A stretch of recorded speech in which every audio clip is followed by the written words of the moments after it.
Fala, meu povo! Vamos continuar então a nossa correção agora na questão de número 101. Bora! Se liga! A imagem apresenta as etapas do funcionamento de uma estação individual para tratamento de esgoto residencial. Então, você tem um total de 6 etapas, certo? E ele pergunta o seguinte: em qual etapa decanta-se? Presta muita atenção. Decanta-se o lodo a ser separado do esgoto residencial. Então, decantação. O que é uma decantação? Decantação é quando você deixa as partículas paradas, em repouso, e aí, por diferença de densidade, essas partículas elas vão se sedimentar no fundo desse recipiente. A gente tem alguns processos que envolvem essa finalidade de decantação, que são quais? A gente tem o que a gente chama de sedimentação, centrifugação e decantação. Vamos lá. Esses 3 procedimentos eles envolvem mais ou menos o mesmo raio de ação, tá? Só que existem algumas diferenças base entre esses 3 processos. Quais são? O processo de sedimentação é o processo mais natural. A gente realmente deixa como, sabe, tu faz aquele suquinho de maracujá, de xarope, e aí chega um tempo o xarope vai separando da água, então ele vai ficando no fundo, né, porque ele é mais denso do que a água. Então, quando você deixa partículas em suspensão, né, isso aí a gente está falando de misturas heterogêneas, obviamente. Quando a gente tem essas partículas em suspensão, né, por dentro da minha solução, a gente deixa elas em repouso para que as partículas mais densas sedimentem no fundo, ou seja, elas se acoplem no fundo do meu recipiente. Ok? Isso é sedimentação. Centrifugação é uma sedimentação forçada. Então a gente coloca isso dentro de uma centrífuga e aí através da rotação, né, da força centrífuga, a gente força, empurra esse sedimento para o fundo de forma mais rápida e de forma mais empacotada.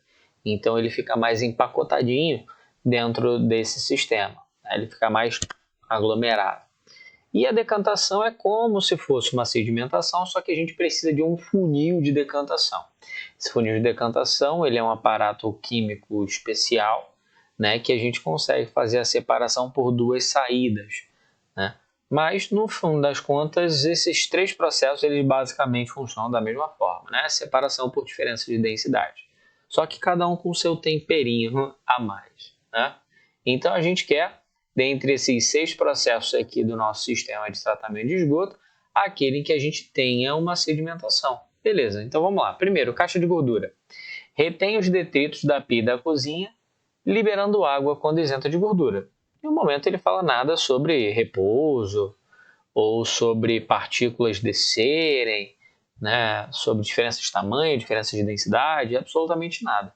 Então a caixa de gordura não é o nosso caso. 2. Caixa de passagem. Recebe o que vem dos banheiros, lavanderia, reunindo todo o esgoto residencial. De novo, nada sobre repouso ou semelhante. Então, caixa de passagem, esqueça. Tanque séptico. Aqui o esgoto deve ficar em repouso. Opa! Por um período relativamente maior do que nas outras etapas. Para que ele vai ficar em repouso? Para que as partículas mais pesadas sedimentem ao fundo desse tanque. Então, está aqui o nosso lugar onde há a sedimentação. Mas, de qualquer forma, vamos seguir. Caixa de inspeção facilita a distribuição dos efluentes, ou seja, nada que relacione a algum tipo de repouso ou coisa parecida. 5. Filtro biológico. Aqui colônias de bactéria consomem a matéria orgânica. Percebe que aqui eu tenho um processo químico / biológico e o processo de sedimentação é um processo mecânico, é um processo físico. Não tem nada de reação, né? Ele é literalmente por ação de forças físicas. Então, diferença de densidade. Então, o filtro biológico também não tem nada de sedimentação.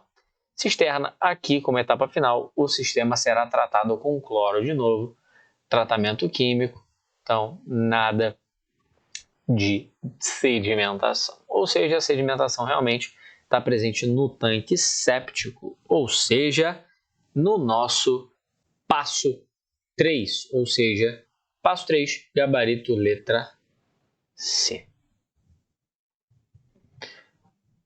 Mais uma questão de TRI fácil. Essa questão ela poderia muito bem ser considerada, aliás, ela poderia muito bem ter um paralelo com os tratamentos de água. Então, estação de tratamento de água, né, as ETAs, tem a estação de tratamento de esgoto, que são as ETEs. Então, você precisa ficar atento nessa coisa de estação de tratamento. Por quê? Porque as estações de tratamento, elas têm vários processos e cada um desses processos tem a sua finalidade. E aí, isso dá um leque muito grande de questões para a prova do Enem te cobrar. Tá bom? Então, segura aí, que já já a gente tem a nossa próxima questão. Segue a playlist. Para não, vamos nessa. Até mais.